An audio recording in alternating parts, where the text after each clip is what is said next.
Un mecánico arregló gratis el auto de una anciana que no podía pagar. Su jefe lo humilló y lo despidió frente a todos. Pero nadie sabía quién era realmente esa mujer. Días después, ella volvió, y lo que reveló lo cambió todo para siempre.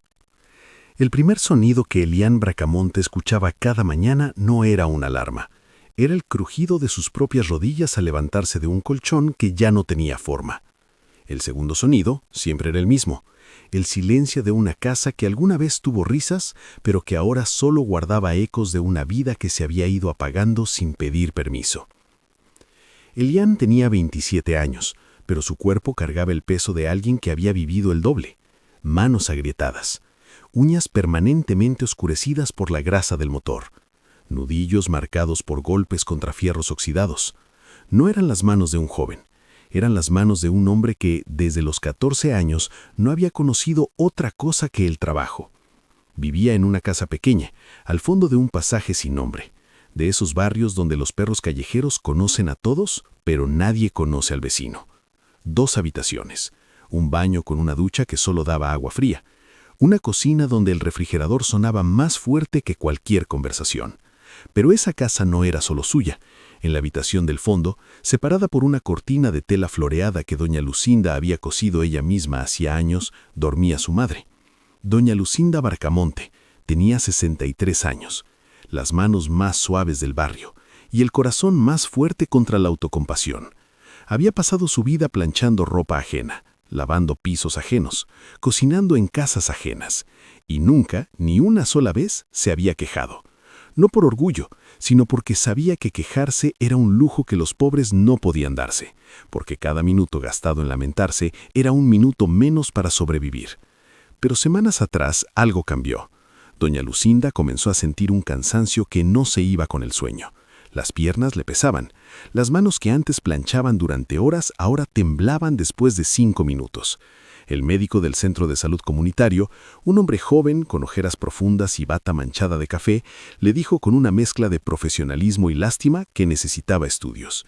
Estudios que costaban dinero, dinero que no existía. Esa noche, Eliane no durmió. Se sentó en el borde de la cama, miró sus manos en la oscuridad y apretó los puños.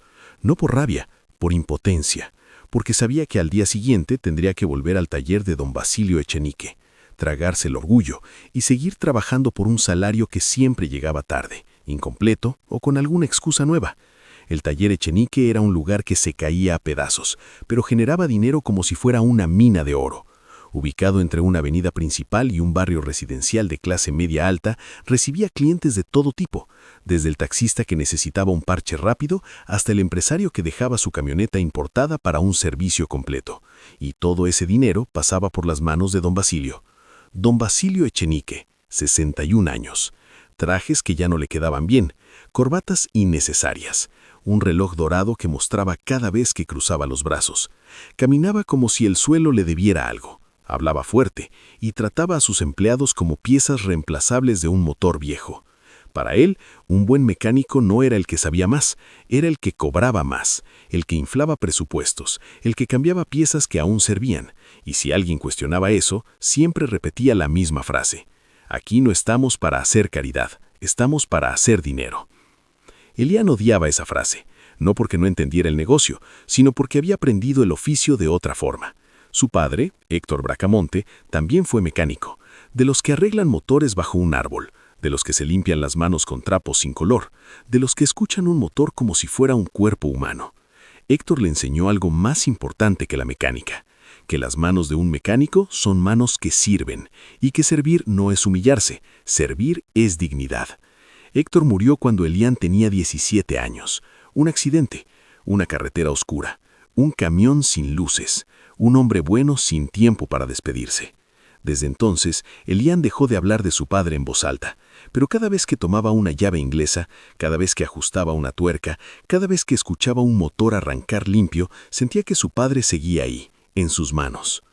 Salía humo del escape, como un enfermo que ya no puede disimular su enfermedad. Pero lo que llamó la atención de Eliane no fue el auto, fue la mujer que lo empujaba. Era una señora mayor, pequeña, levemente encorvada por los años. Tenía el cabello blanco recogido en un moño sencillo y un vestido de algodón claro que alguna vez tuvo flores estampadas, pero que el tiempo había lavado hasta convertirlas en sombras. Empujaba el auto con ambas manos apoyadas en la puerta del conductor, con los pies que apenas podían sostener su propio peso y con una determinación silenciosa que apretó algo en el pecho de Elian que no supo nombrar. Nadie se movió. Los mecánicos miraron. Osvaldo apagó su cigarrillo. Uno de los empleados más jóvenes soltó una risita que se tragó al ver que nadie más se reía. Elian dejó caer la llave que tenía en la mano. El sonido metálico contra el piso de concreto fue como un disparo en medio del silencio. Caminó hacia la entrada. No corrió, no gritó, simplemente caminó, como quien obedece a algo que viene más adentro que los músculos. «Señora», dijo con voz firme pero suave, una combinación que muy pocos hombres logran. «Déjeme ayudarla». La mujer levantó la mirada. Tenía los ojos oscuros, hundidos, rodeados de arrugas que parecían mapas de toda una vida. Ojos que habían visto cosas, ojos que no pedían lástima, solo necesitaban una mano. «No quiero molestar, hijo», dijo con una voz pequeña pero clara. «Solo necesito que alguien mire qué tiene este auto. Es lo único que tengo para moverme». Elian no respondió con palabras. Tomó el volante con una mano, puso la otra en el marco de la puerta y empujó el auto hacia el interior del taller con la misma naturalidad con la que respira, como si eso fuera exactamente lo que había estado esperando hacer toda la mañana, como si toda su vida lo hubiera preparado para ese momento. Desde su oficina, detrás de un vidrio manchado de polvo, don Basilio Echenique observaba la escena con los brazos cruzados y el ceño fruncido. Y en el pecho de Elian, sin que él lo supiera todavía, algo acababa de ponerse en marcha. Algo mucho más poderoso que cualquier motor. Elian empujó el auto hasta el segundo puesto del taller, el más cercano a la pared del fondo, donde la sombra ofrecía un poco de alivio contra el calor que ya se sentía como un animal vivo respirando sobre la nuca de todos. El sedán viejo crujió al detenerse, como si hasta las ruedas estuvieran agradecidas de poder descansar. El humo negro del escape fue disminuyendo hasta convertirse en un hilo delgado que se disolvió en el aire espeso del taller. La anciana se quedó de pie junto al auto, con las manos juntas sobre su bolso de cuero gastado, un bolso con el cierre roto que sostenía con los dedos como si dentro guardara algo más valioso que dinero. Miraba todo a su alrededor con esa mezcla de incomodidad y dignidad que tienen las personas que no están acostumbradas a pedir ayuda, pero que la vida ha puesto en un lugar donde no les queda otra. «Siéntese aquí, señora», dijo Elian, acercando un banquito de plástico que usaban los mecánicos para descansar entre trabajos. Lo limpió con la manga de su overol antes de ofrecérselo. «Voy a revisar qué tiene su auto». «No se preocupe, me llamo Carmela Piedrasanta, y ese auto tiene más años que mis nietos». Elian sonrió.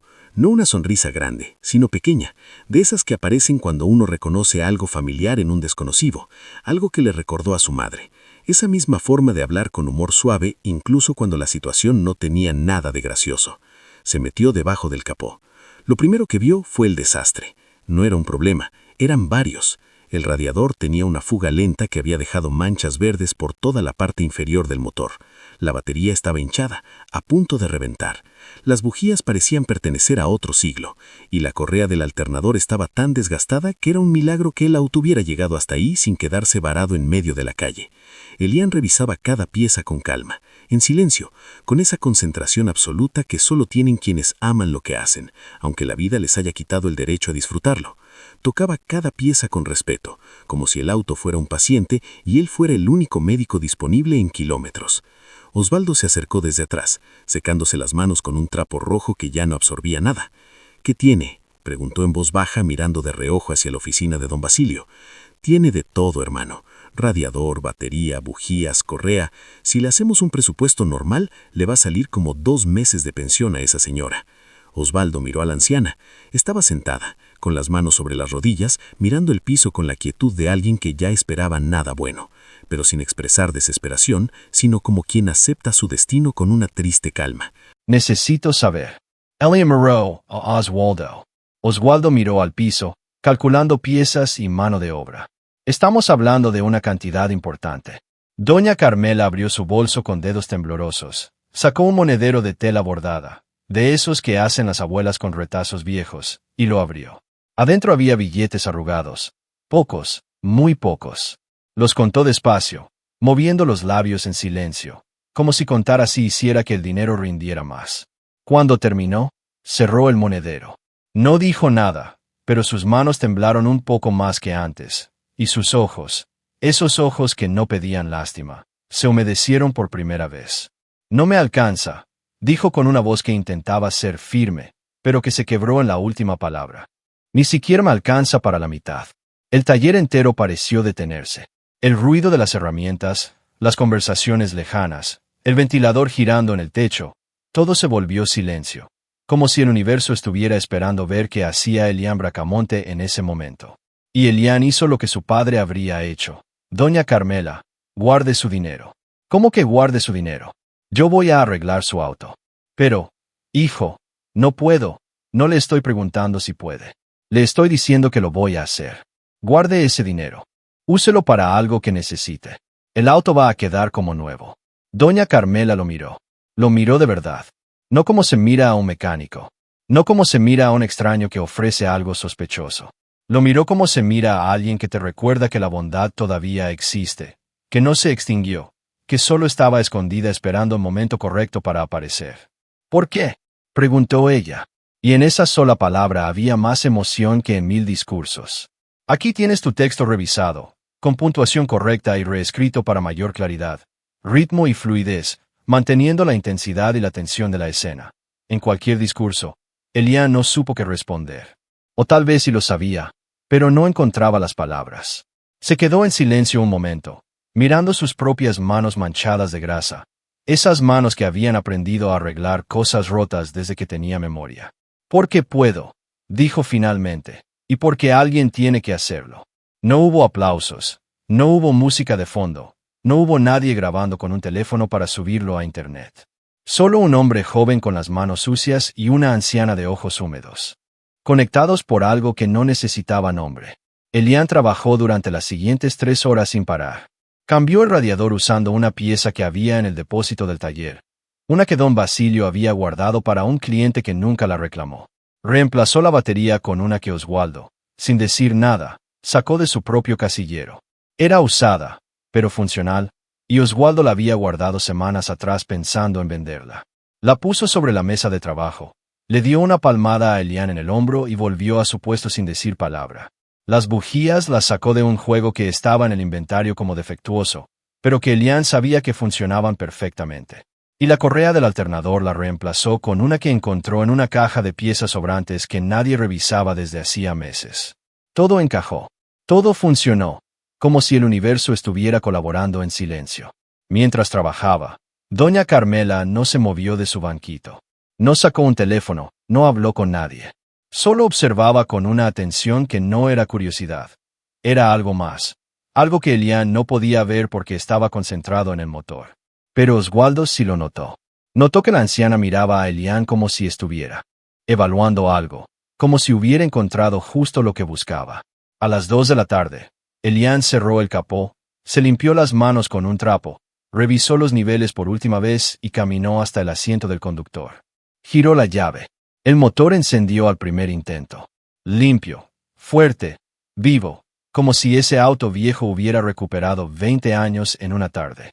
Doña Carmela se levantó del banquito, caminó despacio hasta donde estaba Elian y, sin decir nada, le tomó las manos sucias, las manos agrietadas, las manos que nadie miraba, y las sostuvo entre las suyas como si fueran lo más valioso que había tocado en años. «Dios te va a devolver esto, hijo», dijo con la voz rota. «No sé cómo ni cuándo, pero te lo va a devolver». Elian sintió un nudo en la garganta, no por las palabras, sino por la forma en que ella lo miraba.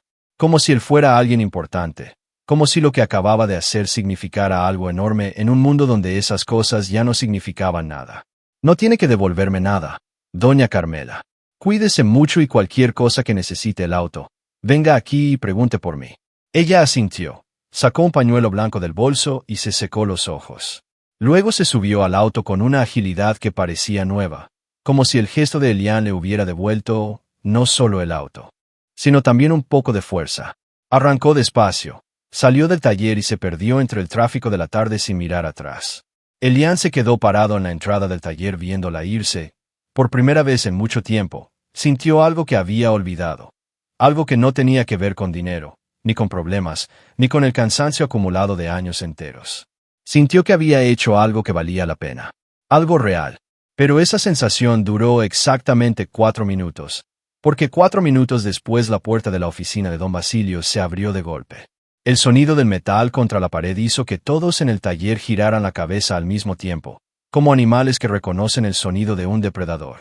Don Basilio salió caminando con pasos pesados, el rostro enrojecido, la corbata torcida y los ojos encendidos con esa furia particular de los hombres que confunden el poder con la razón. «Bracamont», gritó desde el otro lado del taller. Su voz rebotó contra las paredes de metal y el eco hizo que sonara como un trueno seco. Elian no se movió, no por valentía, sino porque su cuerpo ya sabía lo que venía, como cuando uno ve el relámpago y empieza a contar los segundos antes del trueno. Solo que esta vez no hubo tiempo para contar. Don Basilio cruzó el taller en línea recta, esquivando herramientas, pasando entre autos, ignorando a todos los demás mecánicos como si no existieran. Se detuvo a medio metro de Elian, tan cerca que Elian podía oler la mezcla de colonia barata y sudor agrio. ¿Tú crees que esto es una obra de caridad?, dijo don Basilio con la mandíbula apretada, escupiendo cada palabra como si fuera ácido. ¿Tú crees que yo pago luz, agua, alquiler y salarios para que tú regales mi trabajo? Don Basilio, la señora no podía pagar. Era una reparación sencilla y no me importa si podía o no podía pagar. El grito fue tan fuerte que uno de los mecánicos jóvenes dejó caer una herramienta. Usaste mis piezas, mis instalaciones, mi electricidad, para regalar un trabajo que tiene un precio. Eran piezas que nadie estaba usando. Piezas que estaban en la basura. Don Basilio. En mi taller nada es basura hasta que yo diga que es basura. ¿Quién te crees que eres? ¿El santo del barrio? ¿El mecánico de los pobres? Los demás trabajadores habían dejado de fingir que trabajaban. Todos miraban. Nadie intervenía. Oswaldo apretaba el trapo rojo entre las manos con tanta fuerza que los nudillos se le habían puesto blancos. Quería hablar, quería decir algo, pero sabía que meterse solo empeoraría las cosas para Elian. Don Basilio dio un paso más. Ahora estaba tan cerca que Elian podía ver las venas hinchadas en su cuello, el sudor que le corría por las sienes, la saliva acumulada en las comisuras de sus labios. 3 años, dijo don Basilio bajando la voz, lo cual era peor que cuando gritaba, porque cuando bajaba la voz significaba que ya había tomado una decisión. 3 años trabajas aquí. 3 años te aguanté. Tu cara de mártir, tu forma de mirar a los clientes como si fueras mejor que el negocio, tu manía de querer arreglar todo por 2 centavos. Pero esto fue la gota que derramó el vaso. Hizo una pausa. Miró alrededor, asegurándose de que todos estuvieran viendo, porque para don Basilio despedir a alguien no era un acto administrativo. Era un espectáculo, una lección, un mensaje para los demás. Estás despedido, Bracamont. Lárgate de mi taller. Elian sintió que el suelo desaparecía bajo sus pies. No porque no lo esperara, sino porque escucharlo en voz alta frente a todos, con la mirada de sus compañeros clavada en su espalda, convertía la humillación en algo físico, algo que le quemaba el pecho y le apretaba la garganta. Don Basilio, tengo 3 meses de salario atrasado. Mi madre necesita, tu madre no es mi problema. ¿Y tu salario? Don Basilio sonrió. Una sonrisa fría, calculada, de esas que no tienen nada que ver con la alegría. Tu salario te lo desconté por las piezas que regalaste. Estamos a mano. Eso no es justo. La vida no es justa, muchacho. Si fuera justa, yo no sería el dueño y tú no serías el que limpia motores. Ahora recoge tus cosas y desaparece antes de que llame a alguien para que te saque. Elian miró a don Basilio a los ojos, no con odio, no con rabia, sino con algo peor, con decepción, con esa tristeza profunda de quien confirma que el mundo funciona exactamente como temía que funcionara. Se dio la vuelta, caminó hasta su casillero. Sacó una mochila vieja con 2 camisetas de cambio, un par de guantes gastados y una foto pequeña plastificada de su padre sonriendo junto a un motor. La guardó en el bolsillo de su overall. Se quitó el overall despacio, lo dobló con cuidado y lo dejó sobre el banco. Debajo llevaba una camiseta blanca que alguna vez fue blanca y un pantalón de trabajo manchado. Oswaldo se acercó. Hermano, yo puedo hablar con él. No, Oswaldo, no hagas nada. Tú tienes familia. No te arriesgues por mí. Esto no está bien. No, no está bien.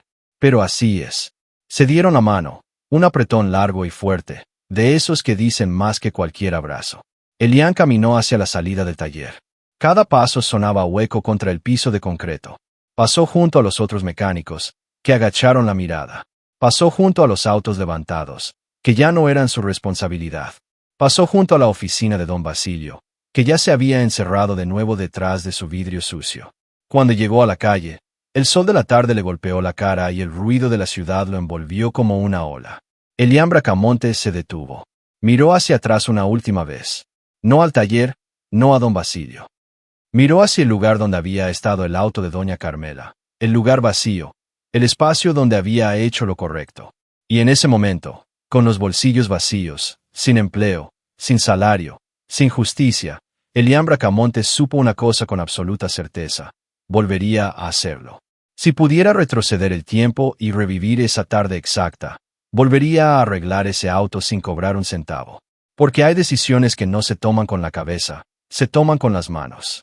Con las manos que su padre le enseñó a usar, las manos que nadie miraba, las manos que, sin saberlo todavía, acababan de cambiar su destino para siempre. Lo que Elian no sabía, lo que nadie en ese taller sabía, era que en ese preciso momento, a varias calles de distancia, doña Carmela Piedra Santa conducía su auto reparado con una mano en el volante y la otra sobre su teléfono, y la persona al otro lado de la línea. Aquí tienes tu texto revisado y reescrito con puntuación correcta, pausas naturales y ritmo narrativo más fluido, conservando la tensión y la emotividad de la escena. La línea escuchaba cada palabra con una atención que habría hecho temblar a don Basilio hasta los huesos. Porque doña Carmela no estaba llamando a un familiar para contar una anécdota bonita. Estaba haciendo una llamada que iba a cambiar absolutamente todo. Elian caminó 17 cuadras hasta su casa. Las contó una por una, no porque quisiera, sino porque contar era la única forma que encontró de no pensar. 17 cuadras bajo un sol que ya empezaba a caer, pero que todavía quemaba como si tuviera algo personal contra él. 17 cuadras con la mochila colgando del hombro derecho, la foto de su padre en el bolsillo del pantalón y el peso de todo lo que acababa de pasar aplastándole el pecho como una losa de concreto. No tomó el autobús, no porque quisiera caminar, sino porque los billetes que tenía en el bolsillo eran exactamente 4. 4 billetes arrugados que representaban todo lo que tenía en el mundo. Y esos 4 billetes tenían que convertirse en comida para su madre esa noche. No había espacio para un pasaje de autobús en esa ecuación. Mientras caminaba, la ciudad seguía funcionando a su alrededor como si nada hubiera pasado. Los vendedores gritaban precios. Los niños corrían detrás de una pelota desinflada en una cancha de tierra. Una señora tendía ropa en una azotea. Un perro dormía a la sombra de un poste de luz. El mundo entero seguía girando con la indiferencia brutal de las cosas que no se detienen por el dolor de un solo hombre. Elian pensaba en su madre, en cómo iba a mirarla a los ojos cuando entrara por la puerta. ¿Qué palabras usar para explicarle que el único ingreso de la casa acababa de desaparecer? Doña Lucinda no era una mujer que se quebrara fácilmente. Había sobrevivido cosas que habrían destruido a cualquiera. Pero Elian sabía que había un tipo de dolor que no tiene que ver con la fuerza, tiene que ver con la esperanza. Y quitarle a su madre la esperanza de que las cosas iban a mejorar era algo que le dolía más que cualquier golpe. Llegó a la casa cuando el cielo ya se estaba poniendo naranja. Abrió la puerta de fierro, que chirrió como siempre. Cruzó el pequeño patio de cemento, donde su madre tenía 3 macetas con plantas que se negaban a morir a pesar de todo, y entró a la sala. El olor a sopa de verduras lo recibió como una bofetada de ternura. Su madre estaba cocinando. Doña Lucinda estaba de pie junto a la estufa, revolviendo una olla con una cuchara de madera que tenía más años que Elian.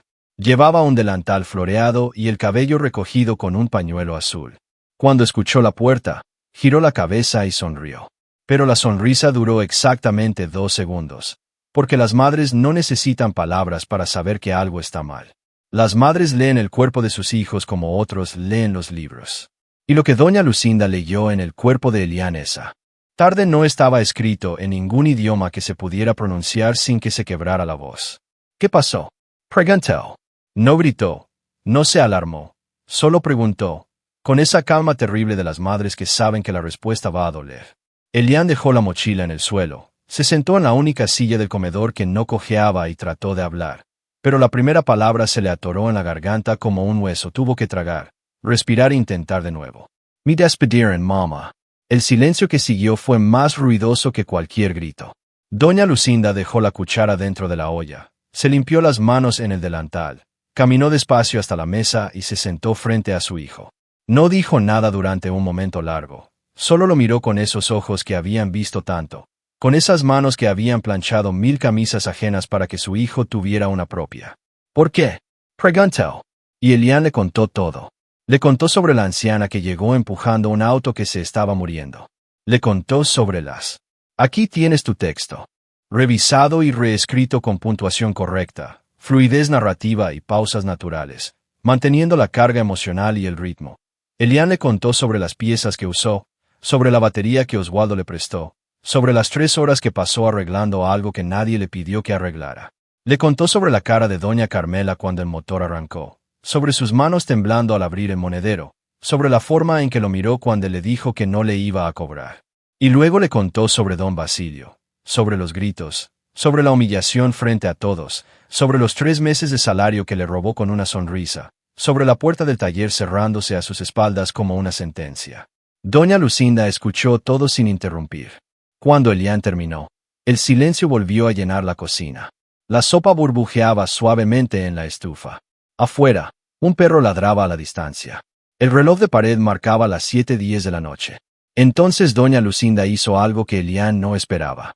Se levantó, rodeó la mesa, se paró detrás de su hijo y lo abrazó. Lo abrazó con esos brazos que ya no tenían la fuerza de antes, pero que todavía podían sostener el mundo entero si ese mundo era su hijo. Lo abrazó con la frente apoyada en su cabeza, con los ojos cerrados, con esa respiración temblorosa que sale cuando una madre está orgullosa y asustada al mismo tiempo. «Hiciste bien, mi hijo», susurró. «Hiciste lo que tu padre habría hecho.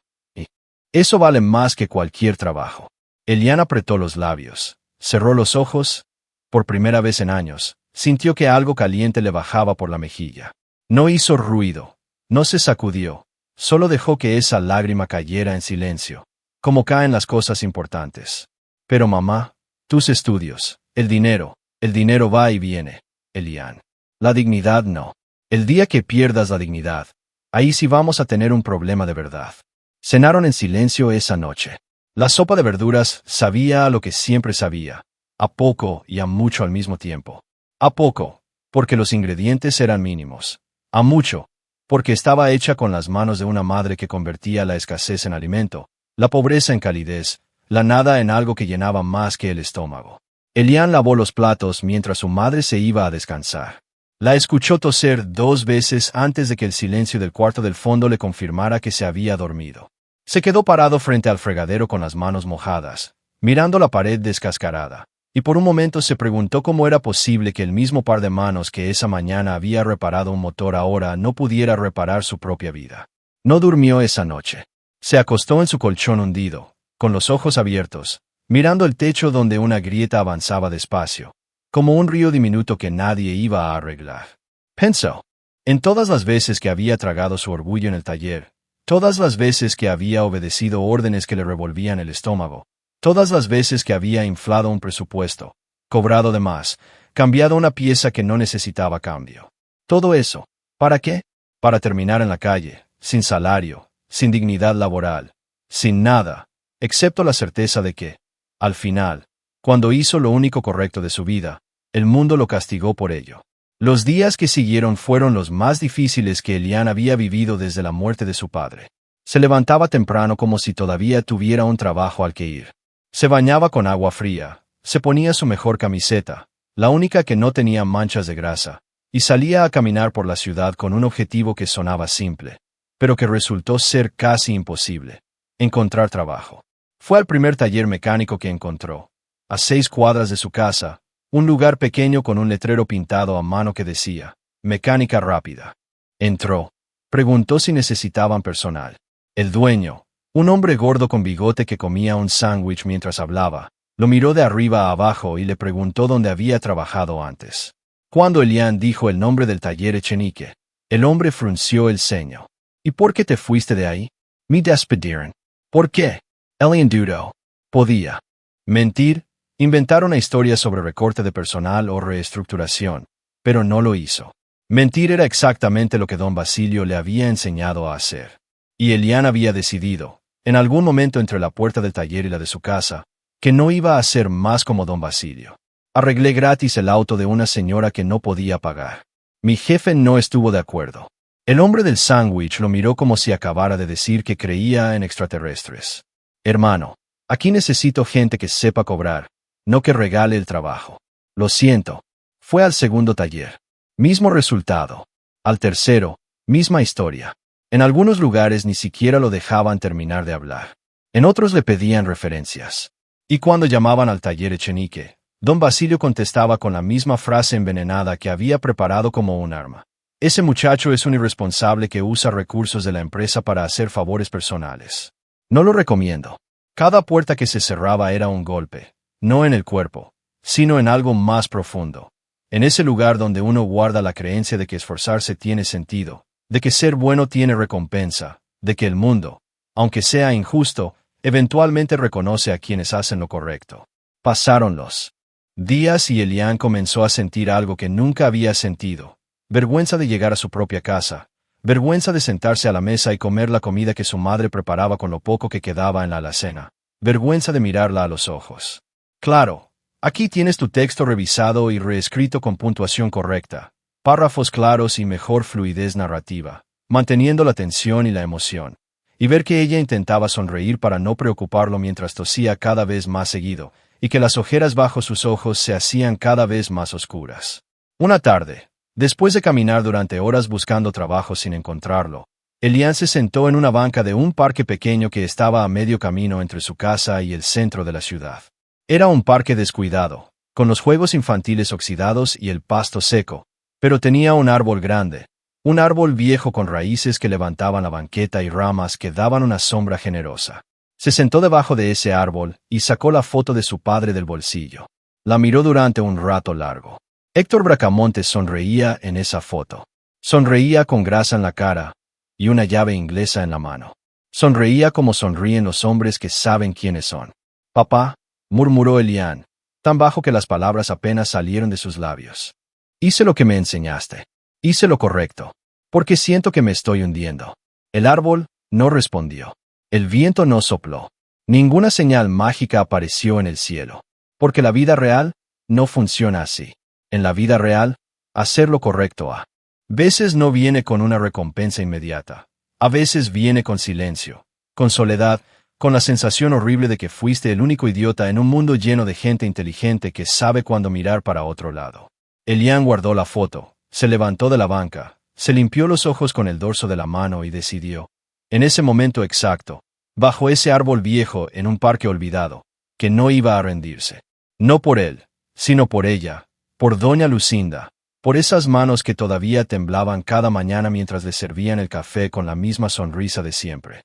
Cuando volvió a casa esa noche, encontró a su madre sentada en la sala con las luces apagadas, no porque quisiera estar a oscuras, sino porque la electricidad se había cortado. Mamá, está bien, mijo. Tenemos velas.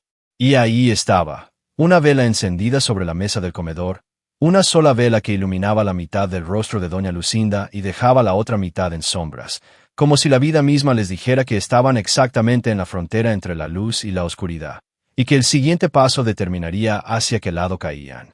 Elian se sentó junto a su madre. No habló, no hacía falta. Se tomaron de la mano en silencio mientras la vela temblaba con una corriente de aire que entraba por la ventana rota que nunca habían podido arreglar. Y en algún lugar de la ciudad, en un edificio que Elian no conocía, en una oficina que jamás había imaginado, alguien estaba mirando. Una fotografía que mostraba a un joven mecánico con las manos sucias arreglando un auto viejo. Una fotografía que doña Carmela Piedra Santa había tomado en silencio con el teléfono que guardaba dentro de su bolso de cuero gastado. Ese bolso con el cierre roto que ella sostenía como si adentro guardara algo más valioso que dinero. Y la persona que miraba esa fotografía no sonreía, no fruncía el ceño, solo asentía despacio, con la expresión de alguien que acaba de encontrar exactamente lo que llevaba mucho tiempo buscando. Sobre el escritorio, junto a la fotografía, había una carpeta abierta y, en la primera página de esa carpeta, escrito con letras doradas sobre papel grueso color crema, se leía un nombre que habría hecho temblar a cualquiera en la industria automotriz del país entero. Pero eso Elian no lo sabía todavía. Lo único que sabía en ese momento era que la vela se estaba apagando, que su madre se había quedado dormida con la cabeza apoyada en su hombro, y que mañana tendría que levantarse otra vez a buscar algo que el mundo parecía no querer darle. Lo que no sabía era que el mundo no le estaba negando nada. El mundo solo estaba preparando algo tan grande que necesitaba un poco más de oscuridad antes del amanecer. Habían pasado varios días desde que Elian fue despedido, y el taller Echenique seguía funcionando como si nada hubiera cambiado. Don Basilio llegaba a las 9, se encerraba en su oficina, revisaba números, gritaba órdenes y se iba a las 5 con el mismo traje arrugado y la misma expresión de superioridad que usaba como armadura. Para él, Elian Bracamonte ya era un recuerdo insignificante, una pieza defectuosa que había sido reemplazada. Pero las cosas no estaban tan bien como don Basilio quería creer. El mecánico nuevo que contrató para cubrir el puesto de Elian era un muchacho joven, rápido con las manos, pero lento con la cabeza. Confundía filtros, apretaba tuercas de más, dejaba mangueras sueltas.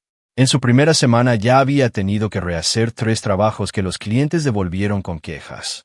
Don Basilio le gritó las 3 veces, pero no lo despidió, porque el muchacho nuevo tenía algo que a don Basilio le importaba más que la habilidad: obediencia ciega. Hacía lo que le ordenaban sin preguntar. Inflaba presupuestos sin pestañear. Cobraba de más sin sentir nada.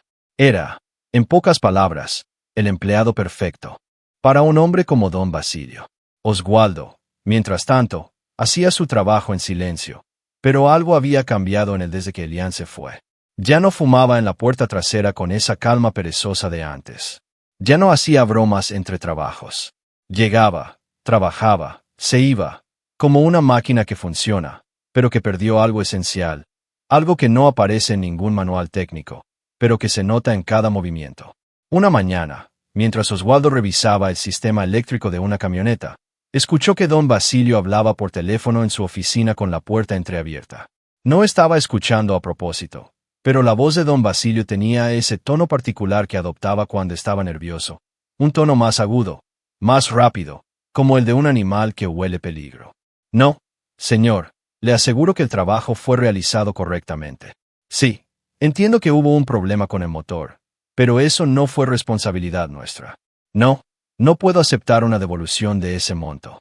Oswaldo siguió trabajando, pero guardó esa conversación en la memoria como quien guarda una herramienta que sabe que va a necesitar más adelante. Lo que Oswaldo no sabía era que esa llamada era solo la primera de muchas. En los días siguientes, don Basilio recibió 3 quejas más. Un cliente descubrió que le habían cobrado por un repuesto original cuando le habían puesto uno genérico. Otro encontró que el cambio de aceite que había pagado nunca se hizo. Y un tercero, un abogado con mal carácter y buenos contactos, amenazó con hacer pública su experiencia en todas las redes sociales y don Basilio no le devolvía su dinero. El taller empezó a sentir la presión, no de golpe, sino despacio, como una fuga de agua que empieza con una gota y termina inundando el sótano. Los clientes regulares empezaron a espaciar sus visitas. Algunos dejaron de venir. Las reseñas en Internet, que don Basilio siempre había ignorado porque consideraba que la tecnología era cosa de jóvenes inútiles, empezaron a llenarse de comentarios negativos que cualquiera podía leer. Don Basilio reaccionó como reaccionan los hombres que confunden la autoridad con la razón, culpando a todos menos a sí mismo. Gritó a los mecánicos, amenazó con despidos, redujo los descansos, aumentó las horas, y cada noche, cuando se quedaba solo, en su oficina contando el dinero que cada vez era menos, se repetía la misma frase que había usado como escudo toda su vida: esto es temporal. Yo sé lo que hago. Yo siempre sé lo que hago. Pero una tarde, algo ocurrió que don Basilio no pudo ignorar. Eran las 4 de la tarde. El taller estaba medio vacío, cosa rara para esa hora, que normalmente era la más ocupada. Oswaldo estaba terminando de armar un motor cuando escuchó el sonido de un auto deteniéndose frente a la entrada. No era un auto cualquiera, era un vehículo negro, grande, silencioso, del tipo que no hace ruido porque no necesita hacerlo, del tipo que dice todo lo que tiene que decir con su sola presencia. Del asiento trasero bajó una mujer joven. Tendría unos 30 años, tal vez menos. Vestía un traje sastre gris oscuro, zapatos de tacón que sonaban con autoridad contra el asfalto, y llevaba un portafolio de cuero negro que parecía costar más que todo el inventario del taller junto. Tenía el cabello oscuro recogido con precisión, unos lentes delgados que le daban un aire de seriedad calculada, y una forma de caminar que hacía que la gente se quitara del camino sin que ella tuviera que pedirlo. Detrás de ella bajó un hombre mayor de traje azul marino impecable, con una carpeta bajo el brazo y la expresión neutra de alguien que ha visto suficientes conflictos como para no impresionarse con ninguno. Era el tipo de hombre que no levanta la voz porque sabe que no necesita hacerlo. Los mecánicos dejaron de trabajar, no por orden de nadie, sino por instinto, porque cuando alguien así entra en un lugar como ese, el aire cambia, se siente. La mujer caminó directamente hacia la oficina de don Basilio. No preguntó dónde estaba, no buscó con la mirada. Fue directo, como si conociera el lugar, como si hubiera estudiado cada rincón antes de poner un pie. Ahí tocó la puerta de vidrio con 2 golpes secos. Don Basilio, que estaba detrás de su escritorio revisando facturas con el ceño fruncido, levantó la mirada, y algo en su expresión cambió. No mucho, solo lo suficiente para que Oswaldo, que observaba desde su puesto, notara que don Basilio no sabía quién era esa mujer, pero que su presencia lo incomodaba profundamente. ¿Puedo ayudarla?, preguntó don Basilio, abriendo la puerta con una sonrisa forzada que le costó más esfuerzo del que admitiría. Buenas tardes. Mi nombre es Camila Piedra Santa, dijo la mujer con voz clara, firme, sin una sola nota de inseguridad. Y él es el licenciado Máximo Peñaranda. El hombre del traje azul asintió levemente, sin extender la mano. Don Basilio miró a uno y luego al otro. El apellido Piedra Santa no le dijo nada todavía. ¿En qué puedo servirles? ¿Tienen algún vehículo que necesite servicio? Camila no sonrió. No porque fuera antipática, sino porque no había venido a ser amable. Había venido a hacer algo mucho más importante. No vengo por un vehículo, señor Echenique. Vengo por una persona. Estoy buscando un mecánico que trabajaba aquí. Se llama Elian Bracamonte. El nombre golpeó a don Basilio como una piedra en el estómago. Su sonrisa se congeló. Sus ojos se achicaron 1 milímetro. Ese gesto involuntario que hacen las personas cuando escuchan algo que no quieren escuchar. Bracamonte ya no trabaja aquí, dijo con un tono que intentaba ser neutral, pero que salió demasiado rápido. Fue despedido hace días. Lo sé, dijo Camila. Por eso estoy aquí. Necesito saber cómo puedo localizarlo. ¿Tiene su dirección o algún contacto? Don Basilio cruzó los brazos. Su postura cambió.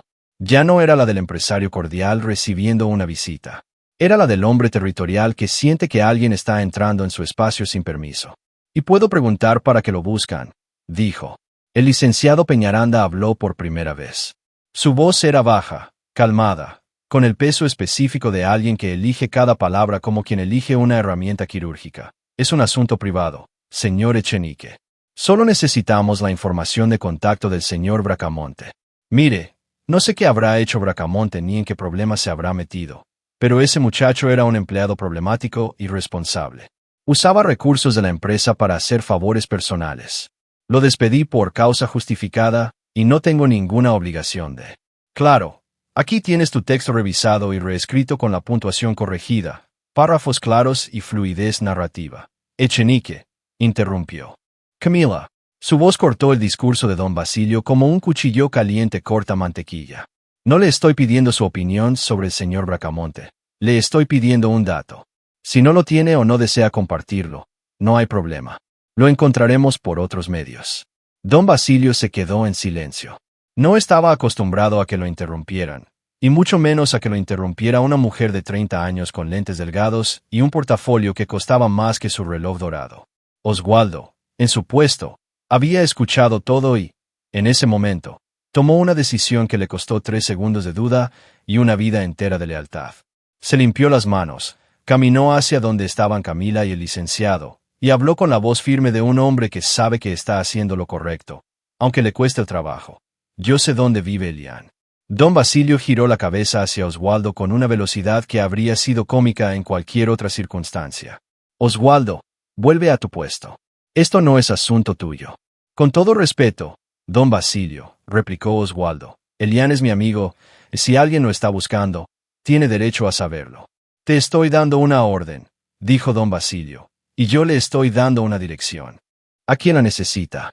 Oswaldo miró a Camila, sacó un bolígrafo del bolsillo de su overall, arrancó un pedazo de cartón de una caja de repuestos que estaba sobre la mesa más cercana y escribió la dirección de Elian con letras grandes y claras. Es al fondo de un pasaje, después de la tienda de abarrotes. La casa tiene una puerta de fierro y 3 macetas en la entrada. Pregunte por Elian o por doña Lucinda, su mamá. Camila tomó el cartón, lo miró y, por primera vez desde que entró al taller, algo cambió en su expresión. No sonrió, pero sus ojos se suavizaron apenas un instante, como si ese pedazo de cartón con una dirección escrita a mano le confirmara algo que ya sospechaba sobre el tipo de persona que era Elian Bracamonte. Porque los buenos no caminan solos. Siempre hay alguien que los defiende, aunque sea uno solo. Gracias, dijo Camila, mirando a Oswaldo a los ojos. Le aseguro que esto es algo bueno para su amigo. Oswaldo Essencio. No necesitaba más explicación. Algo en la forma en que esa mujer hablaba, en la forma en que el licenciado se mantenía en silencio como un guardián, en la forma en que habían llegado en ese auto que no hacía ruido, le decía que lo que estaba por pasar era mucho más grande que cualquier cosa que ese taller hubiera visto. Camila y el licenciado Peñaranda salieron del taller sin mirar atrás. El auto negro arrancó con la misma suavidad con la que había llegado y desapareció entre el tráfico de la tarde como un susurro entre gritos. Don Basilio se quedó parado en la puerta de su oficina, con los brazos todavía cruzados y una expresión que no era enojo. Era algo peor, la expresión de un hombre que siente que algo se le está escapando de las manos, pero que no sabe exactamente qué. Miró a Oswaldo. Si esa gente le trae problemas legales a Bracamonte, no es mi culpa. Y si tú quieres seguir trabajando aquí, te sugiero que te metas en tus propios asuntos. Oswaldo no respondió. Volvió a su puesto, tomó la llave que había dejado sobre el banco, y mientras ajustaba una tuerca que no necesitaba ser ajustada, permitió que una sonrisa pequeña, casi invisible, apareciera en la comisura de sus labios. Porque Oswaldo Pimentel no sabía quién era Camila Piedrasanta, no sabía qué había en ese portafolio de cuero negro, no sabía por qué un licenciado con traje impecable acompañaba a una mujer joven para buscar a un mecánico desempleado en un taller de mala muerte. Pero sabía algo que don Basilio no sabía, algo que la vida le había enseñado en sus años de trabajo callado y observación silenciosa. Sabía que cuando alguien así busca a alguien como Elian, no es para traerle problemas, es para cambiarle la vida. Mientras el auto negro cruzaba la ciudad hacia un pasaje sin nombre, hacia una casa con puerta de fierro y 3 macetas en la entrada, Elian Bracamonte estaba sentado en el piso de su cocina a oscuras, con una vela apagada sobre la mesa y la foto de su padre entre las manos, sin saber que el amanecer que había estado esperando ya estaba en camino, solo que no venía del cielo. Venía en un auto negro que no hacía ruido. El auto negro se detuvo al inicio del pasaje. No podía avanzar más. El camino se angostaba entre paredes de ladrillo sin revocar y cables de luz que colgaban como telarañas eléctricas de un poste a otro. Camila Piedrasanta bajó del auto y miró el pasaje con una expresión que no era de lástima ni de incomodidad. Era de reconocimiento, como si algo en ese lugar le resultara familiar, aunque nunca hubiera estado ahí. El licenciado Peñaranda bajó detrás de ella, ajustándose el saco con ese gesto automático de los hombres que siempre están presentables, sin importar dónde estén. Es al fondo, dijo Camila, leyendo el cartón que Oswaldo le había dado. Puerta de fierro, 3 macetas. Caminaron por el pasaje. Pasaron junto a una tienda de abarrotes donde una radio vieja transmitía una canción que nadie escuchaba. Pasaron junto a una pared donde alguien había escrito con pintura blanca una frase que el tiempo había borrado a medias. Pasaron junto a un niño que los miró con ojos enormes desde una ventana sin cortina, como si 2 personas con traje en ese pasaje fuera lo más extraño que había visto en su vida. Y entonces la vieron, la puerta de fierro, las 3 macetas, una con una planta de hojas verdes que se desbordaba por los lados, otra con flores pequeñas y amarillas que se abrían hacia el sol de la tarde, y la tercera con una planta seca que parecía muerta, pero que todavía tenía un brote diminuto, casi invisible, asomándose desde la tierra como una promesa. Camila tocó la puerta. 3 golpes suaves. Espero. Doña Lucinda estaba sentada en la sala remendando una blusa vieja con hilo que no era del mismo color, pero que cumplía su función. Escuchó los golpes y frunció el ceño. No esperaba a nadie. Elian había salido temprano esa mañana otra vez a buscar trabajo en talleres cada vez más lejanos, cada vez con menos esperanza y más silencio al volver. Se levantó despacio. El cuerpo le dolía más que la semana anterior. Pero ella hacía lo que siempre hacía con el dolor. Lo ignoraba. Caminó hasta la puerta y la abrió apenas unos centímetros, lo suficiente para ver quién estaba del otro lado. Lo que vio la confundió. Una mujer joven, elegante, con lentes delgados y un portafolio.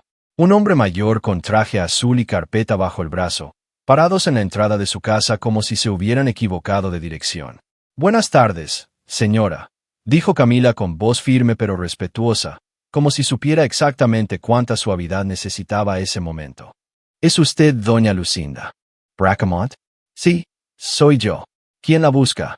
«Mi nombre es Camila Piedrasanta y estoy buscando a su hijo Elian». Doña Lucinda apretó el borde de la puerta. El apellido Piedrasanta no le dijo nada, pero la forma en que esa mujer pronunció el nombre de su hijo le aceleró el corazón. «Elian está en problemas». «No, señora», respondió Camila. «Todo lo contrario». Doña Lucinda abrió la puerta un poco más. Miró a Camila, miró al licenciado, y buscó en sus ojos lo que toda madre busca cuando alguien llega preguntando por su hijo: la verdad. «Aquí tienes tu texto reescrito con la puntuación corregida y la estructura más clara, manteniendo la tensión y la emotividad del momento». Había algo en la mirada de Camila, algo que no se podía fingir. Le decía a doña Lucinda que aquella mujer no venía a hacer daño. «Elian no está. Salió a buscar trabajo. No sé a qué hora vuelve. Podemos esperarlo si no es mucha molestia. Lo que tenemos que decirle es importante». Dona Lucinda dudó un momento. Miró su casa por encima del hombro, la sala pequeña, los muebles viejos, la vela a medio usar sobre la mesa porque la luz seguía cortada. Sintió esa vergüenza silenciosa que sienten las personas dignas cuando alguien de afuera ve cómo viven por dentro. Pero doña Lucinda no. Era una mujer que dejara que la vergüenza le ganara a la hospitalidad. «Pasen», dijo, abriendo la puerta de par en par. «No tengo mucho que ofrecerles, pero puedo hacer café». Camila entró y, al cruzar el umbral, se detuvo un instante. Miró la sala, las paredes con la pintura descascarada, la cortina de flores que separaba las habitaciones, la foto de un hombre sonriendo junto a un motor, cuidadosamente enmarcada y colgada en el lugar más visible de la pared, y en la mesa del comedor, junto a la vela gastada, un plato con 2 tortillas y un vaso de agua. No dijo nada. El licenciado Peñaranda, que había visto pobreza y riqueza en cantidades iguales a lo largo de su carrera, notó que Camila tragó saliva antes de sentarse. Doña Lucinda preparó café en una olla pequeña, porque la cafetera se había roto semanas atrás. Lo sirvió en 2 tazas que no combinaban y las puso sobre la mesa con la misma elegancia con la que una anfitriona sirve sobre porcelana fina. Porque la dignidad no depende de los objetos, depende de las manos que los ofrecen. «Señora Lucinda», dijo Camila después del primer sorbo, sosteniendo la taza con ambas manos como si quisiera absorber su calor. «Necesito contarle algo y necesito que sepa que todo lo que voy a decirle es verdad». Doña Lucinda se sentó frente a ella, con las manos sobre las rodillas y la espalda recta, esperando. «Hace unos días», continuó Camila, «una señora mayor llegó al taller donde trabajaba su hijo. Llegó empujando un auto viejo que apenas funcionaba. Su hijo la ayudó, revisó el auto, descubrió que necesitaba varias reparaciones. Cuando la señora le dijo que no podía pagar, su hijo hizo algo que muy poca gente habría hecho. Arregló el auto completo sin cobrar un solo centavo, sin decirle a nadie, sin esperar nada a cambio». Dona Lucinda sintió. Ya conocía esa historia. Elian se la había contado la noche que llegó sin trabajo. «Esa señora», continuó Camila, su voz un poco más lenta y profunda, como si las siguientes palabras pesaran más que las anteriores, «es mi abuela. Se llama Carmela Piedrasanta. La recuerdo», dijo doña Lucinda. «Elian me habló de ella. Lo que su hijo no sabe, lo que nadie en ese taller sabe, es quién es realmente mi abuela». Doña Lucinda frunció el ceño levemente, no con desconfianza, sino con curiosidad. Camila abrió el portafolio y sacó una carpeta con el logo impreso en la esquina superior derecha. Una carpeta elegante, profesional, del tipo que se usa en reuniones donde se toman decisiones que afectan a miles de personas. La colocó sobre la mesa junto a las tazas de café que no combinaban. «Mi abuela, Carmela Piedrasanta, es la fundadora y presidenta del Grupo Automotriz Piedrasanta. Es la red de talleres mecánicos, concesionarios y centros de servicio automotriz más grande de la región, 47 sucursales en 12 ciudades, miles de empleados. Mi abuela construyó todo eso desde cero hace más de 40 años, cuando era una mujer joven que no tenía nada más que un par de llaves inglesas y la misma terquedad que vi en los ojos de su hijo cuando me contó lo que hizo por ella. El silencio que llenó la cocina era diferente a todos los silencios anteriores. No era un silencio de tristeza ni de miedo, sino un silencio de asombro. El momento en que la vida revela que las cosas no son lo que parecían. Que la anciana del auto viejo no era solo una anciana. Que el gesto silencioso de un mecánico no fue recibido por cualquiera, sino por alguien que entendía exactamente lo que ese gesto significaba, porque ella misma había vivido del otro lado de la misma historia. Doña Lucinda miró la carpeta, luego a Camila y, con la voz más serena que pudo encontrar, preguntó lo único que una madre pregunta cuando el mundo le ofrece algo que parece demasiado bueno para ser real. ¿Qué quieren con mi hijo? Camila cerró el portafolio, se quitó los lentes y, por primera vez desde que llegó, dejó de ser la ejecutiva del traje gris y se convirtió en lo que realmente era. La nieta de una mujer que había encontrado bondad donde menos la esperaba y que no estaba dispuesta a dejar que esa bondad quedara sin respuesta. Quiero ofrecerle lo que se merece, señora Lucinda, dijo Camila. Y créame cuando le digo que lo que mi abuela tiene preparado para Elian es mucho más grande que un empleo. En ese momento, afuera, el sonido de unos pasos cansados se acercó por el pasaje. Pasos lentos, pesados, de alguien que vuelve a casa sin buenas noticias otra vez. La puerta de fierro se abrió con el mismo chirrido de siempre. Elian Bracamonte entró a su casa con la camisa empapada de sudor y la mirada en el piso, sin saber que, del otro lado de la cortina de flores, lo esperaba la respuesta a todas las noches que pasó mirando el techo sin poder dormir. Elian se quedó paralizado en la entrada. La mochila resbaló de su hombro y cayó al suelo con un golpe sordo. Miró a su madre, miró a la mujer del traje gris, miró al hombre del traje azul.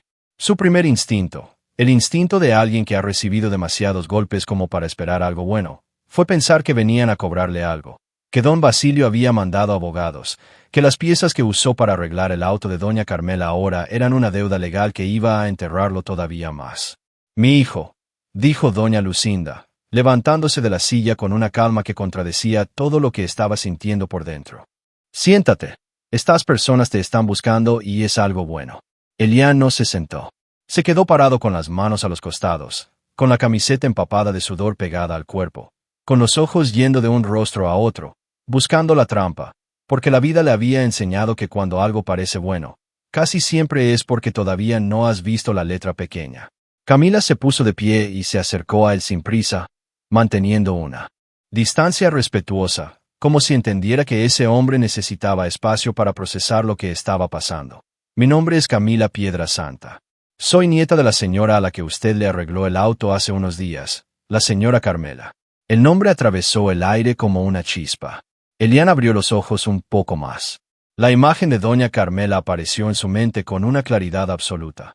La mujer pequeña, el moño blanco, el monedero de tela bordada, las manos temblando, los ojos húmedos diciendo, Dios te va a devolver esto, hijo. Doña Carmela, ¿está bien? Fue lo primero que preguntó. No preguntó qué querían, no preguntó por qué estaban ahí. Preguntó si la anciana estaba bien. Y ese detalle, esa reacción instintiva que revelaba dónde estaban realmente sus prioridades, hizo que el licenciado Peñaranda levantara la mirada de su carpeta por primera vez desde que llegaron. Mi abuela está perfectamente, dijo Camila, y algo en su voz se ablandó. De hecho, no ha dejado de hablar de usted desde esa tarde. Pero antes de explicarle por qué estamos aquí, necesito que sepa algo. Camila volvió a la mesa, tomó la carpeta con el logo impreso y la abrió frente a Elian, que se había acercado despacio, como un animal que huele comida pero sospecha de la jaula. Mi abuela, Carmela Piedrasanta, fundó hace más de 40 años lo que hoy es el Grupo Automotriz Piedrasanta. Es la red de talleres, concesionarios y centros de servicio automotriz más grande de la región. Elian miró la carpeta y vio fotografías de instalaciones enormes, modernas, con equipos que él solo había visto en revistas. Vio números que no terminaba de procesar. Vio el rostro de doña Carmela en una foto corporativa, más joven, con un traje elegante y una sonrisa serena, parada frente a un. Aquí tienes tu texto reescrito con la puntuación corregida y fluidez mejorada, manteniendo el estilo narrativo emotivo y cinematográfico. El edificio tenía un letrero con el nombre Piedrasanta, en letras gigantes. La misma mujer que había empujado un auto viejo hasta su taller con las manos temblorosas y un monedero casi vacío. No entiendo, dijo Elian con la voz ronca. Ella no podía pagar. Me dijo que no le alcanzaba. Camila Cinchio. Mi abuela hace esto. Lo ha hecho durante años. Sale sola, sin escolta, sin chofer, con ropa sencilla y un auto viejo que guarda específicamente para estos recorridos. Va a talleres mecánicos, a negocios pequeños, a lugares donde la gente trabaja con las manos, y observa cómo tratan a una persona que parece no tener nada. Observa quién cobra de más, quién miente, quién ignora, quién humilla, y observa quién hace lo correcto cuando nadie lo obliga. El silencio que siguió fue tan denso que Elian podía escuchar su propio corazón latiendo en las sienes. Es su forma de encontrar personas, continuó Camila. Personas reales, personas con carácter. Mi abuela dice que el talento se puede enseñar, pero la dignidad no. Un diploma lo consigue cualquiera con dinero, pero un hombre que arregla el auto de una desconocida sin cobrar un centavo, sabiendo que puede perder su trabajo por hacerlo, eso no se enseña en ninguna escuela. Elian se apoyó en la pared. Las piernas le temblaban, no de miedo, sino de algo que no tenía nombre, algo que estaba entre la incredulidad y la emoción, entre el alivio y el vértigo de estar parado al borde de algo enorme, sin saber si el siguiente paso lo llevaría hacia arriba o hacia el vacío. Mi abuela visitó 14 talleres antes de llegar al suyo, Elian. En 9 le cobraron de más. En 3 ni siquiera la atendieron. En 1 le dijeron que el auto no valía la pena arreglar y que mejor lo vendiera como chatarra.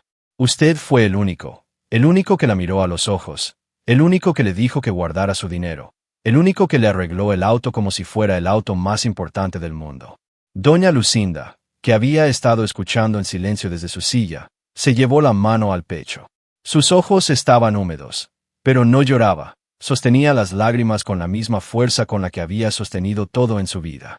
El licenciado Peñaranda abrió su carpeta y sacó un documento. Lo puso sobre la mesa con la precisión de un cirujano colocando un instrumento. Señor Bracamonte, dijo, el Grupo Piedra Santa le está ofreciendo formalmente la dirección técnica de un nuevo centro de servicio automotriz que se inaugurará en las próximas semanas. Es un proyecto que la señora Carmela ha estado planificando personalmente. Un taller modelo con tecnología de primer nivel, capacitación continua y un principio que la señora Piedra Santa considera innegociable. Servicio justo, honesto y accesible para todas las personas, sin importar cuánto dinero tengan en el bolsillo. Elian miró el documento.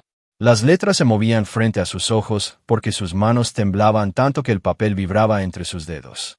El salario, los beneficios y las condiciones están detallados ahí, continuó el licenciado. Pero la señora Piedra Santa me pidió que le transmitiera algo que no está escrito en ningún contrato. Hizo una pausa y miró a Elian directamente. Me pidió que le dijera que ella no le está dando este puesto como un premio ni como caridad. Se lo está dando porque usted demostró, en 3 horas de trabajo silencioso, lo que muchos profesionales con 20 años de experiencia no han demostrado jamás, que el verdadero valor de un hombre no está en lo que cobra, sino en lo que hace cuando nadie le va a pagar. Elian dejó el documento sobre la mesa, no porque no le importara, sino porque sus manos ya no podían sostener nada. Se quedó mirando un punto fijo en la pared. Respiraba con la boca entreabierta. Los ojos le ardían, pero no parpadeaba, como si hacerlo significara despertar de un sueño que no quería que terminara. Hay algo más, dijo Camila, con la voz ahora más suave, más cercana, como si hablara con alguien que conocía desde mucho antes de ese día. Mi abuela se enteró de la situación de su madre, de los estudios médicos que necesita. Doña Lucinda levantó la cabeza. El Grupo Piedra Santa tiene convenio con la Clínica Integral del Valle. Todos los estudios, el tratamiento completo, absolutamente todo lo que doña Lucinda necesite, va a estar cubierto sin costo, sin condiciones, sin letra pequeña. Esa fue la línea, la palabra exacta, el sonido preciso que rompió el dique que Elian había construido durante años para no derrumbarse frente a nadie. Podía soportar la pobreza, la humillación, las puertas cerradas, los días sin luz y las noches mirando el techo. Pero escuchar que su madre iba a estar bien, que alguien se ocuparía de lo único que le quitaba el sueño, de lo único que le dolía más que su propia miseria, eso no pudo soportarlo. Se cubrió el rostro con las manos. Esas manos sucias, agrietadas, manos que nadie miraba, y lloró. Lloró como no había llorado desde el día que enterró a su padre. Lloró con los hombros sacudiéndose, con la respiración entrecortada, con ese sonido gutural que hacen los hombres fuertes cuando finalmente se permiten ser humanos. Doña Lucinda se levantó, caminó hasta su hijo y lo abrazó. como lo había abrazado noches atrás cuando él llegó sin trabajo y sin esperanza. Pero, esta vez el abrazo era diferente. No era un abrazo para sostener, era un abrazo para celebrar.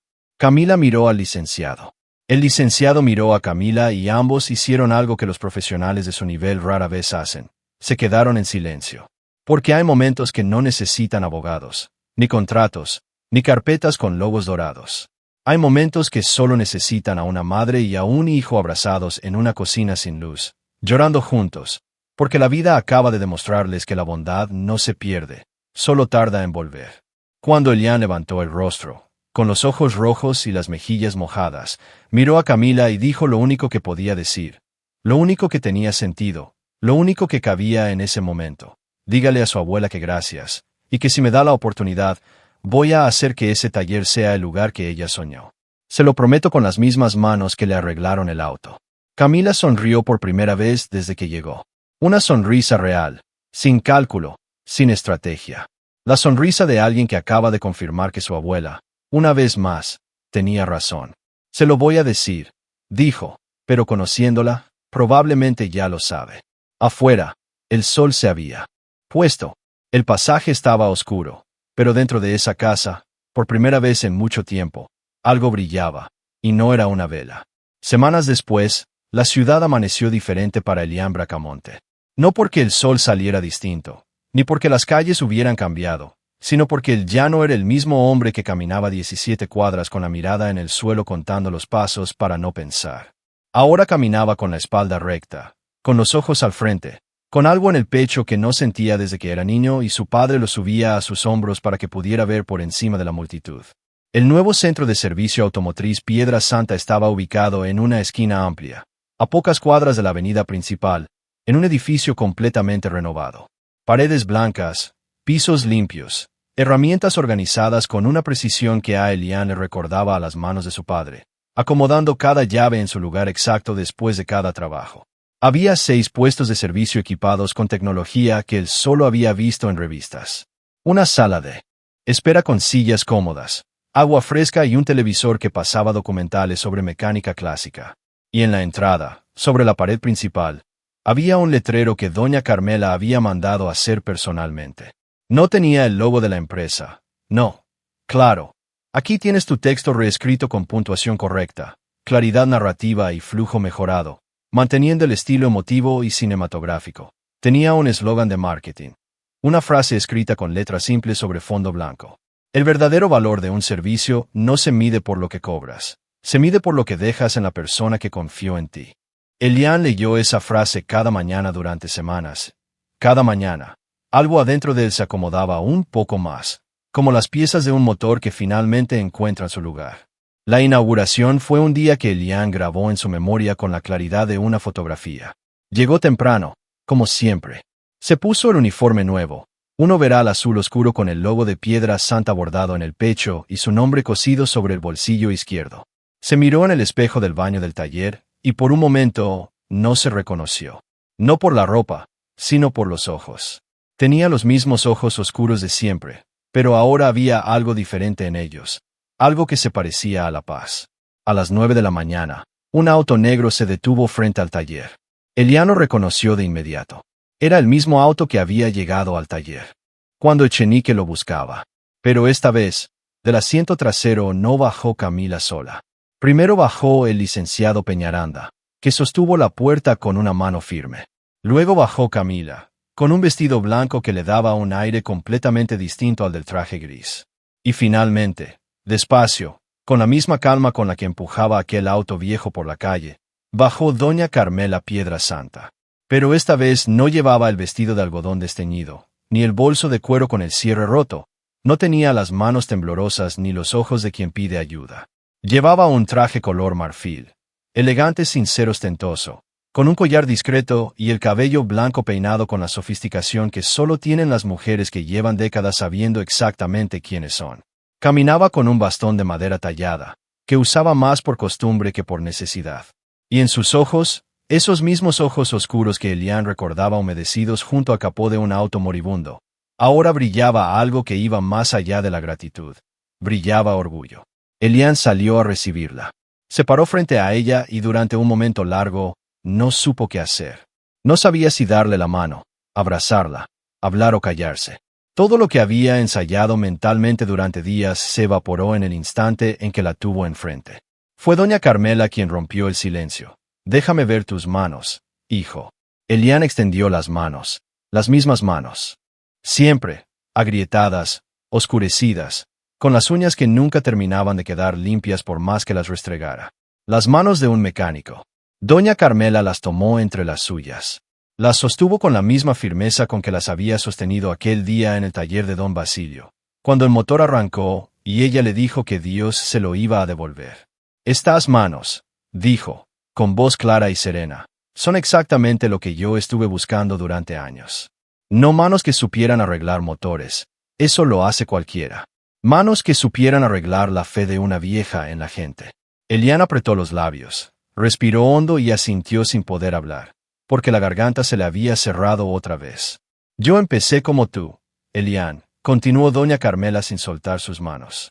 «Con las manos sucias, sin dinero, sin nadie que creyera en mí. Un día, hace más de 40 años, un hombre me regaló una reparación cuando yo no tenía cómo pagar. Nunca supe su nombre, nunca pude agradecerle, pero me prometí que si algún día llegaba lejos, iba a buscar personas como él. Personas que hacen lo correcto, no porque alguien los esté mirando, sino porque no saben hacer las cosas de otra forma. Tú eres esa persona, mi hijo, y este lugar es tuyo». Lo soltó, dio un paso atrás, miró el taller, miró el letrero, miró a su nieta y sonrió con esa sonrisa que tienen las personas que han vivido lo suficiente para saber que el mejor negocio del mundo es invertir en alguien que tiene el corazón en el lugar correcto. La inauguración fue sencilla, pero significativa. Vinieron vecinos del barrio, clientes del antiguo taller Echenique que se habían enterado del nuevo proyecto, y algunos periodistas locales que alguien del equipo de Camila había contactado. Pero la persona más importante que entró por la puerta del taller esa mañana no fue ningún periodista, ni ningún empresario. Fue doña Lucinda. Llegó caminando del brazo de una enfermera joven que la acompañaba desde que habían comenzado sus estudios médicos en la Clínica Integral del Valle. Los resultados habían sido alentadores. El tratamiento estaba funcionando. Las manos ya no le temblaban tanto. Las piernas respondían mejor y las ojeras, que antes parecían permanentes, habían empezado a desvanecerse como sombras que retroceden cuando llega la luz.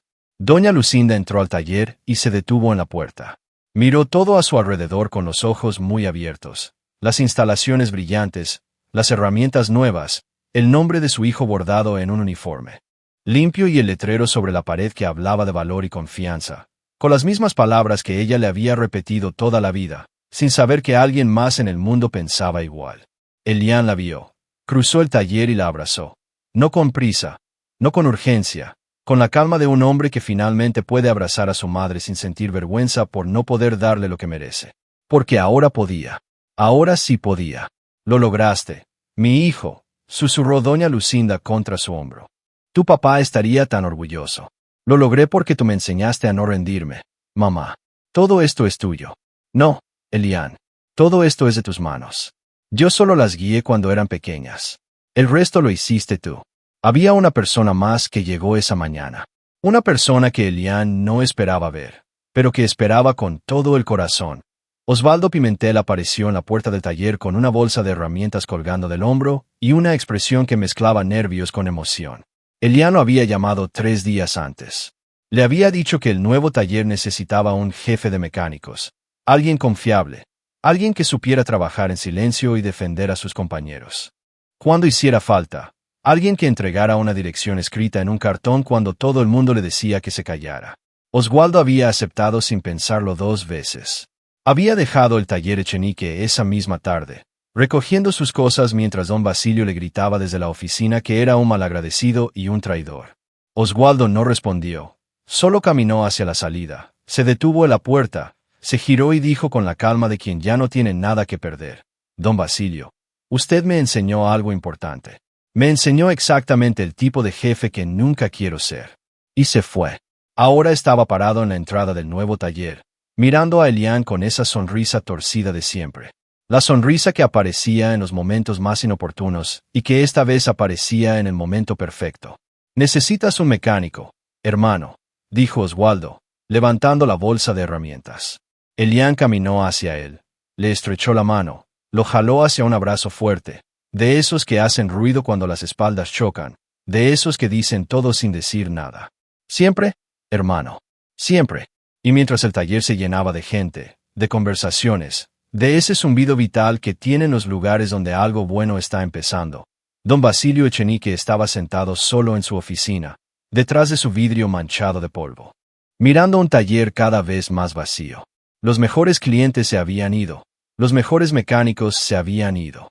Las reseñas negativas seguían acumulándose como una marea que no retrocede, y el reloj dorado que siempre mostraba con orgullo ahora marcaba una hora que a nadie le importaba, en un lugar donde ya nadie quería estar. No perdió el taller de golpe, lo fue perdiendo despacio, como se pierden todas las cosas que se construyen sobre mentiras. Primero un cliente, luego otro, luego un empleado, luego la reputación, luego el sueño y finalmente la certeza de que uno sabe lo que hace.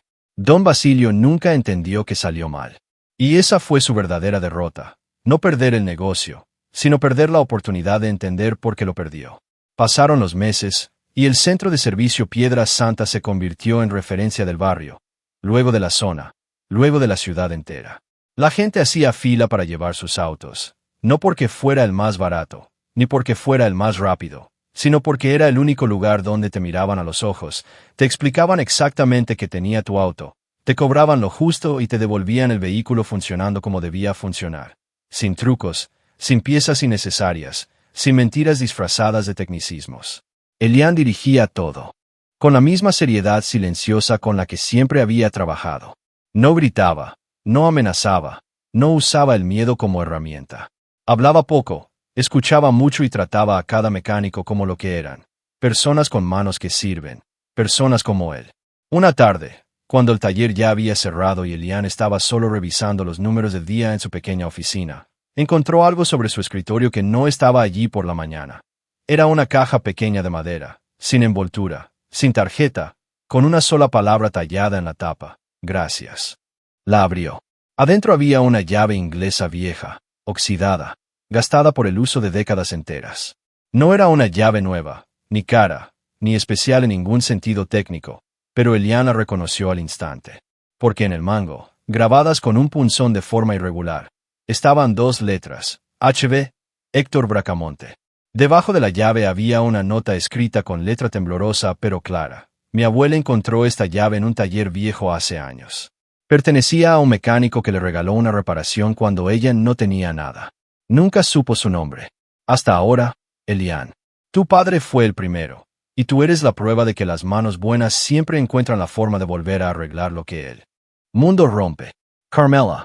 Elian sostuvo la llave de su padre entre los dedos, la apretó contra el pecho, cerró los ojos, en la oscuridad silenciosa de esa oficina, con el olor a aceite limpio y metal nuevo, sintió las manos de Héctor Bracamonte sobre las suyas, como cuando era niño, como cuando aprendía a girar una tuerca por primera vez, como cuando su padre le decía: las manos de un mecánico son manos que sirven, mi hijo, y servir es la cosa más digna que un hombre puede hacer.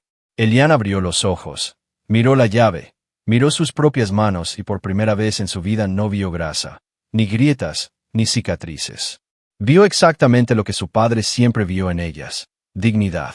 Y afuera, en el pasaje sin nombre, donde todavía vivía con su madre, porque algunas cosas no se cambian por dinero, sino que se honran quedándose. Las 3 macetas de doña Lucinda seguían en la entrada, la de hojas verdes desbordando vida, la de flores amarillas abriéndose al sol y la tercera, la que parecía seca, la que todos daban por perdida. Ahora tenía un tallo firme con una flor roja que había crecido despacio, en silencio, sin que nadie la regara. Porque hay cosas que no necesitan que alguien las cuide para crecer, solo necesitan tiempo y las manos correctas.